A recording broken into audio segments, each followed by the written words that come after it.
जी, तो स्टूडेंट्स अभी से पहले हमने जो रिलायबिलिटी के टाइप्स डिस्कस की, वो 3 टाइप्स थी, test, retest reliability, then alternate form reliability and then split half reliability. Split half reliability के बारे में जब हमने बात की तो हमने एक कंक्लूजन ये दिया कि स्प्लिट हाफ रिलायबिलिटी इसलिए हम सर्टेन नहीं होते क्योंकि ये 2 डिफरेंट कोएफिशिएंट वैल्यूज़ देती है। हो सकता है कि एक सेट की जो कोएफिशिएंट वैल्यू है वो दूसरे सेट के साथ डिफर करती हो क्योंकि आपने एक ही टेस्ट को स्प्लिट किया होता है।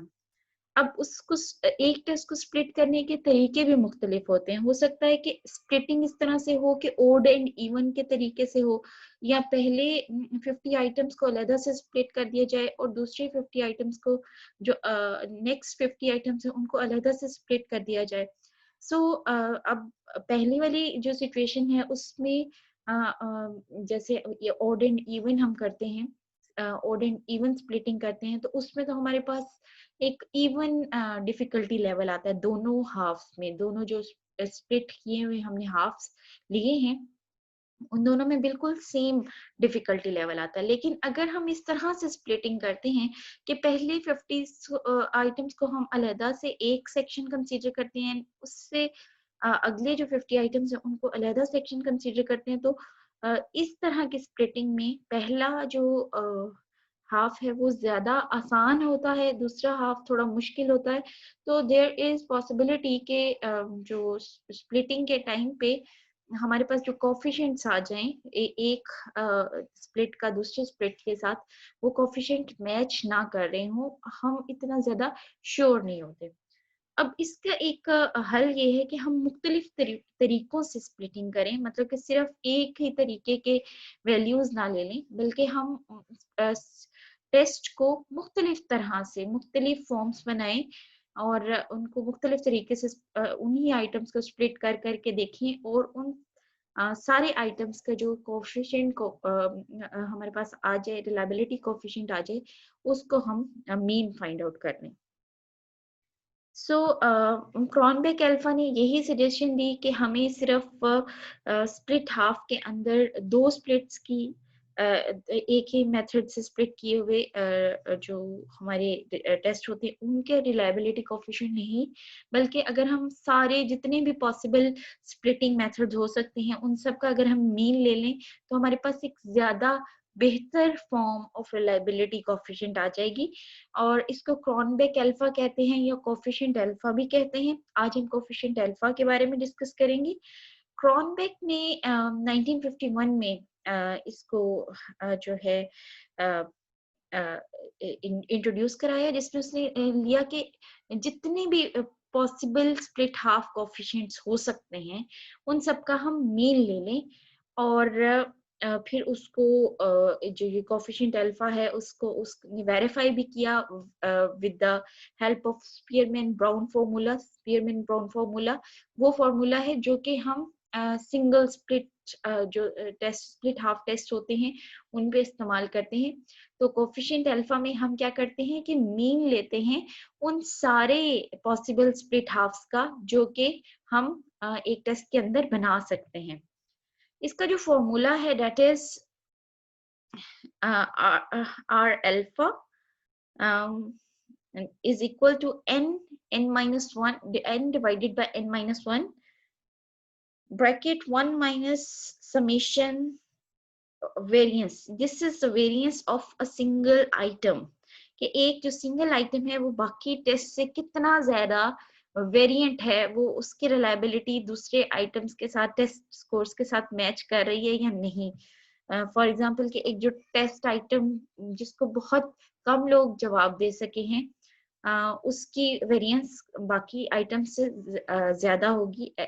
इसी तरह से जिसको सबने जवाब दे दिया उसकी वेरिएंस जो है वो कम होगी, divided by variance of total score. जो सारा स्कोर है टेस्ट का जो स्कोर है उसकी कितनी वेरिएंस आ रही है बाकी टेस्ट की निस्बत, उसको उससे हमने इसको डिवाइड कर देना है। So this is the formula of coefficient alpha. हम कोएफिशिएंट अल्फा इस तरीके से फाइंड आउट करते हैं। ये फॉर्मूला लगा के कोएफिशिएंट अल्फा में हम क्या करते हैं कि मीन लेते हैं सारे पॉसिबल स्प्लिट हाफ कोएफिशिएंट्स का स्पीयरमैन ब्राउन फॉर्मूला में क्या होता है कि हम सिर्फ 2 स्प्लिट हाफ्स लेते हैं और उनका हम जो है उससे हम रिलायबिलिटी पूरे टेस्ट की फाइंड आउट करते हैं।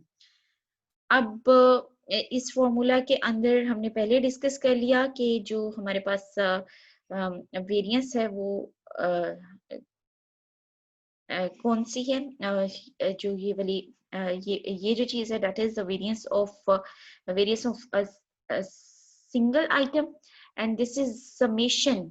अगर आप ये देखें तो यहाँ पे समेशन का साइन है, तो ये वाली जो चीज है दिस वन ये वाली जो चीज है ये है वेरिएंस ऑफ सिंगल आइटम, जबकि ये जो समेशन का साइन है ये शो कर रहा है कि जितने भी आइटम्स हैं उनकी वेरिएंस को हमने सम कर लेना है। सारे सिंगल आइटम्स, जैसे 100 आइटम्स है, 100 आइटम्स का हमने अलग अलग वेरिएंस कैलकुलेट करनी है, देन उनको हमने सम अप कर लेना है, और ये जो चीज है that is variance of whole test.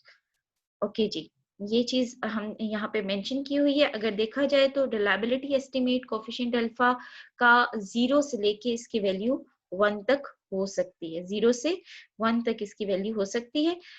Coefficient alpha की जो इंडेक्स है, कोफिशिएंट अल्फा बेसिकली ये इंटरनल कंसिस्टेंसी का इंडेक्स है।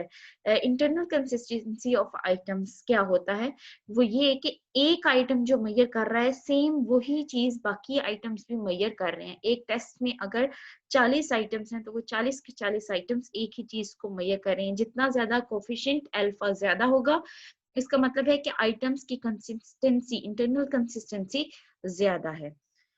इसको पहले ये भी कहा जाता था कि it is also an index of unidimensionality. Unidimensionality कहते हैं कि ये किसी एक ही फैक्टर को मेजर कर रहा है। लेकिन अब ये देखें कि एक टेस्ट के अंदर मुख्तलिफ फैक्टर्स मेजर किए जा सकते हैं।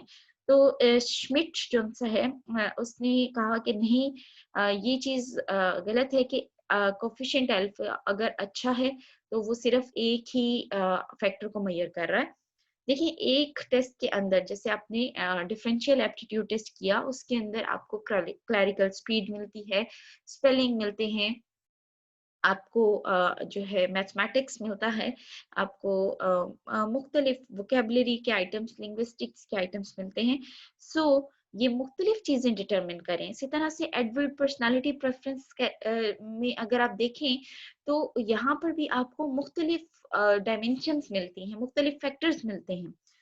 तो इसका मतलब ये है कि एक टेस्ट मुख्तलिफ फैक्टर्स को बड़े अच्छे तरीके से असेस कर सकता है, उसको मेजर कर सकता है।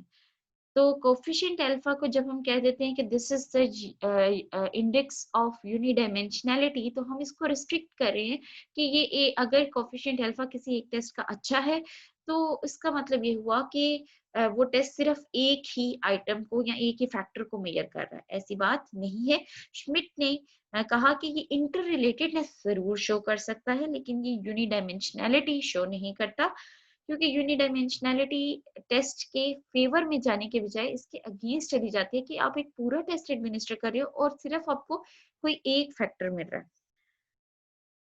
अब श्मिट ने जो एग्जांपल दी वो एक 6 आइटम टेस्ट की एग्जांपल दी, जिसमें उसने कहा कि पहले 3 आइटम्स, फॉर एग्जांपल के एक टेस्ट के अंदर 6 आइटम्स हैं, उसमें से 6 में से पहले 3 आइटम्स आपस में बड़े अच्छा कोरिलेट करते हैं। उनका कोफिशिएंट अल्फा अगर आप फाइंड आउट करते हैं दैट इज 0.8, और इसी तरह से अगले 3 आइटम्स 4, 5, 6 आइटम जो नंबर है उनका कोफिशिएंट अल्फा बड़ा अच्छा है, 0.8 है उनका। इसका मतलब है कि इन पहले 3 की रिलायबिलिटी, पहले 3 बड़े इंटरनली कंसिस्टेंट है। इसका मतलब ये हुआ कि ये कोई एक ही ट्रेट मेजर कर रहे हैं। इसी तरह से 4, 5, 6 का भी 0.8 है। तो ये जो आइटम्स है ये भी कोई एक ही ट्रेट मेजर कर रहे हैं, क्योंकि ये आपस में कोरिलेटेड है। लेकिन 1, 2, 3 और 4, 5, 6 का जब आप कोरिलेशन देखते हैं तो आपको कोरिलेशन कम मिलता है, दैट इज 0.3। तो इसका मतलब ये हुआ कि 1, 2, 3 जो फैक्टर मेजर कर रहे हैं, 4, 5, 6 वो वाला फैक्टर मेजर नहीं कर रहे, लेकिन 1, 2, 3 जो आइटम्स है वो जो फैक्टर मेजर कर रहे हैं वो बिल्कुल सही मेजर कर रहे हैं, बिकॉज हमें वहां पे रिलायबिलिटी मिल रही है।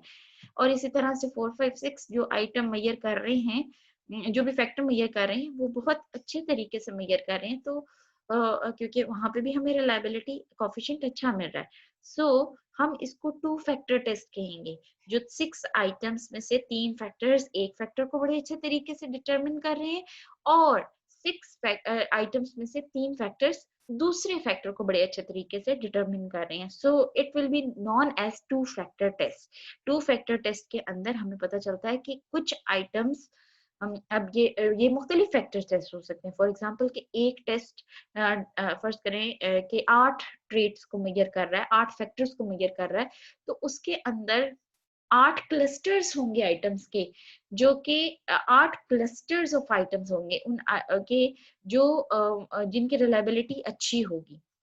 हर क्लस्टर एक अलहदा फैक्टर को डिटरमिन कर रहा होगा। जी, जो हमने एग्जांपल दी उसकी ये एक पिक्टोरियल रिप्रेजेंटेशन है। उसमें अगर देखें कि ये 6 वेरिएबल्स हैं और ये 6 ही हमारे पास आइटम्स हैं। अब 1-2 का जो कोरिलेशन है दैट इज 0.8, इसी तरह से 1-3 का जो है 0.8 है। यहाँ पे भी 2-3 का भी 0.8 है। अगर आप ये देखें 1-2-3 आपस में कोरिलेटेड है, एंड यहाँ पे 4-5-6 आपस में कोरिलेटेड है। जबकि ओवरऑल अगर आप टेस्ट की कंसिस्टेंसी देखें तो आपको 0.3 मिलता है। तो कोफिशिएंट अल्फा हमारे पास अगर हम कैलकुलेट करें फॉर्मूला के थ्रू दैट इज 0.86, जो कि अच्छा इंडिकेटर है, जो कि शो कर रहा है कि ये हमारा टेस्ट बहुत अच्छा है, इसका रिलायबिलिटी कोफिशिएंट बहुत ज्यादा अच्छा है, कोफिशिएंट अल्फा वैल्यू बहुत बेहतरीन वैल्यू है। अब देखें कि 0.86 वैल्यू शो कर रही है कि बहुत अच्छा ये रिलायबल टेस्ट है। एंड ये टेस्ट ट्री टेस्ट रिलायबिलिटी को बहुत ज्यादा, इस तरह के जो टेस्ट होते हैं ये बड़ा ओवर एस्टिमेट कर देते हैं। And this is the only reason कि जिसमें टेस्ट रीटेस्ट वैल्यू जो थी ये बड़ी अहम कंसीडर की जाती है।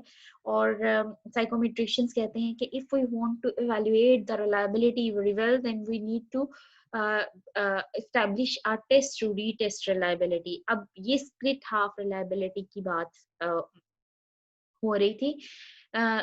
This is the only reason कि हम जो सा है टेस्ट रीटेस्ट रिलायबिलिटी को मोस्ट इम्पॉर्टेंट इंडिकेटर जो है कंसीडर करते हैं। एग्जैक्टली ये भी है कि स्प्लिट हाफ अप्रोच जनरली अच्छी होती है, इसी तरह से कोफिशिएंट अल्फा पर्टिकुलरली अच्छी होती है, लेकिन हम इसको फिर भी टेस्ट रीटेस्ट अप्रोच से इसको रिप्लेस नहीं कर सकते। जब हम एक ही टेस्ट को एडमिनिस्टर करते हैं 2 डिफरेंट टाइम्स में एक ही पॉपुलेशन पे, देन जो हमारी रिलायबिलिटी आती है that is very much very much reliable and accurate। तो ये था हमारा कोफिशिएंट अल्फा। नेक्स्ट हम जो डिस्कस करेंगे that will be cruder Richardson estimate of reliability.